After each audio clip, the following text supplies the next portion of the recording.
Thank you.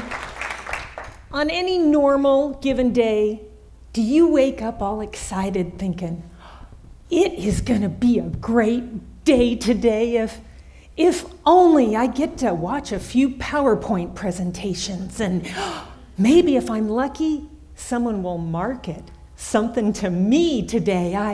I hope I get to hear a sales pitch. Yeah. No, right?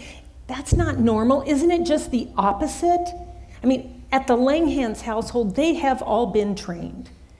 If someone asks for Mrs. Lofthans, Lighthouse, or Lederhosen, get rid of them. Now why? It's going to be a sales pitch, right? Mispronouncing my last name sets off my radar. And we all have radar of some form or another. It's part of a defense system we have built like a wall of protection around our lives so that we keep unwanted, irrelevant messages of all kinds away from us. When our radar goes off, we duck and cover, right? We send it to voicemail, we have caller ID, we have remote controls, we have spam filters. I don't know about you, but I can sort my mail into the trash can like I'm dealing Texas Hold'em. That's normal. Until we're on the other side of that wall. And we forget what it's like to be normal, and we're trying to communicate something, and we end up doing what everybody else does outside our wall. Hey, over here, look at me. Look what I've got. Isn't it great? Do you want to buy some? Do you want to hire my firm? Do you agree with my recommendation? Do you like my idea? Can I have that budget? Aye, blah, blah, blah. If you want your message to get over the wall and get results, you've got to connect to something they care about, which isn't you, your product, your service, your idea. What do people care about? Themselves. Thank you, Dale Carnegie. Yes. You've got to connect before you try so hard to convince. You'll get your chance if you get inside that wall, but not if you do it like that.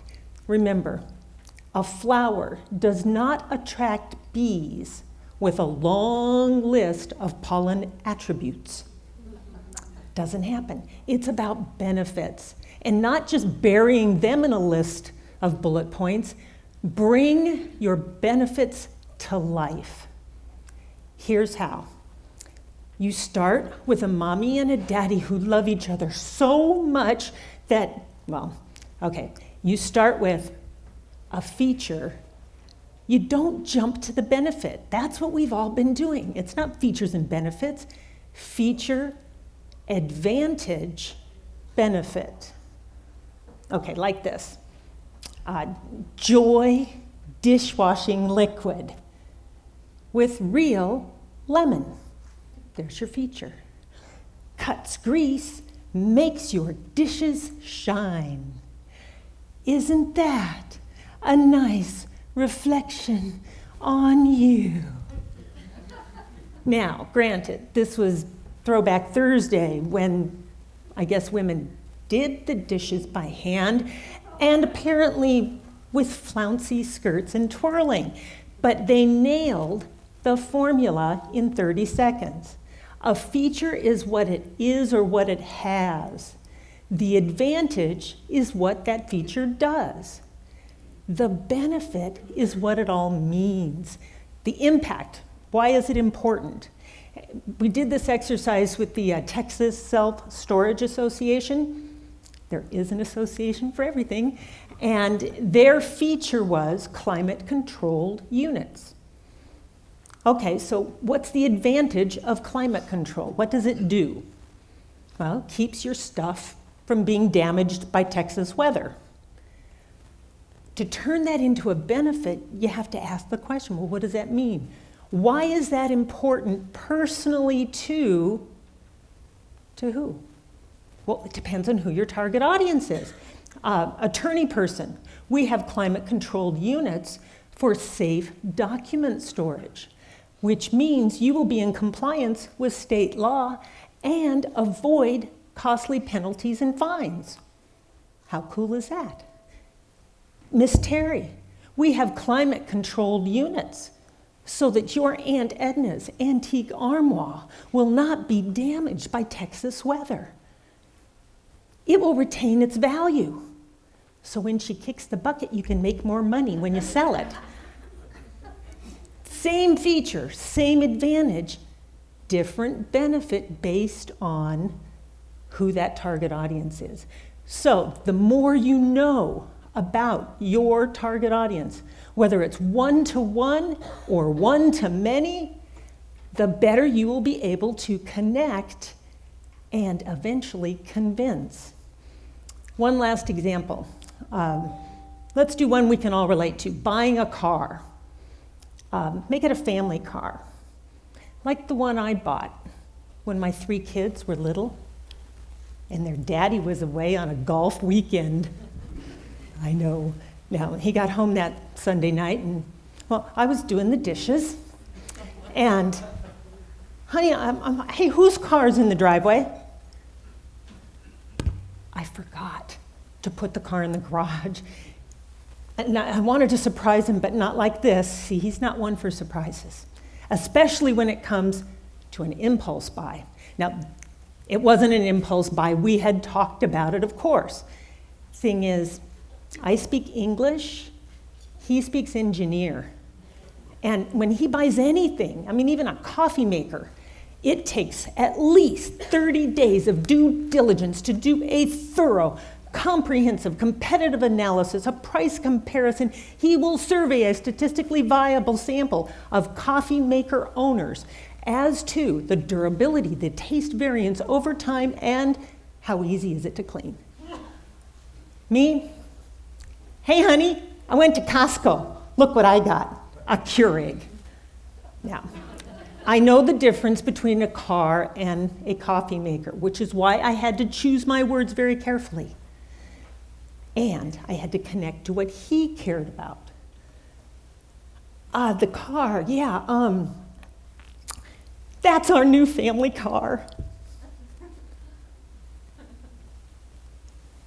You bought a car without me? You know, it's something I've always wanted to do on my own. I'm an intelligent, grown woman. I'm a CEO, for Pete's sake. Why not? I can bring home the bacon. I can fry it. No, didn't go there.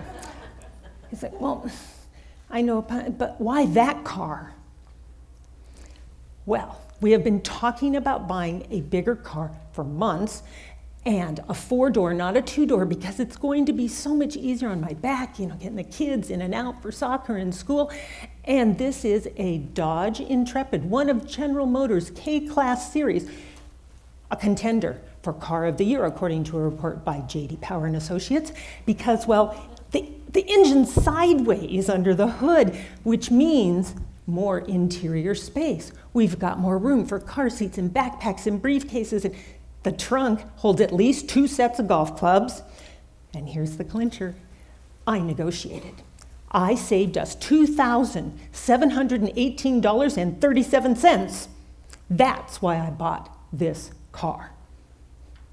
Okay, sound good? I mean, you heard the features, the advantage, the benefits. You want to know the real reason I bought that car? It went with my hair. It was called Char Gold. Not too flashy, not too sparkly. We look good together. You see, people have 2 reasons for everything they do. They have the logical one they give, and the emotional one that drives the decision. Emotion is what gets you inside the wall. The logic, the features, those are the passengers. They jump out later. So your message needs both. Unless, perhaps, you want to keep doing what everybody else does.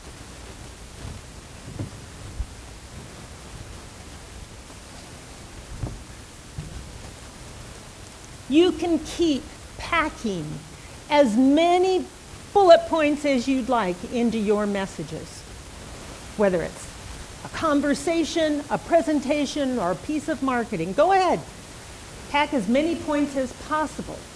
Problem is, with so many points in a message, none will penetrate. They won't. You've seen pictures of people who can sleep on a bed of nails with many points. Don't make your message put people to sleep. Don't be blah. Instead, may I have a volunteer? Instead, zero in on the one thing that is important to them. Bring that benefit to life, and your message will penetrate. Trust me on that one, okay? Now go get them. Thank you.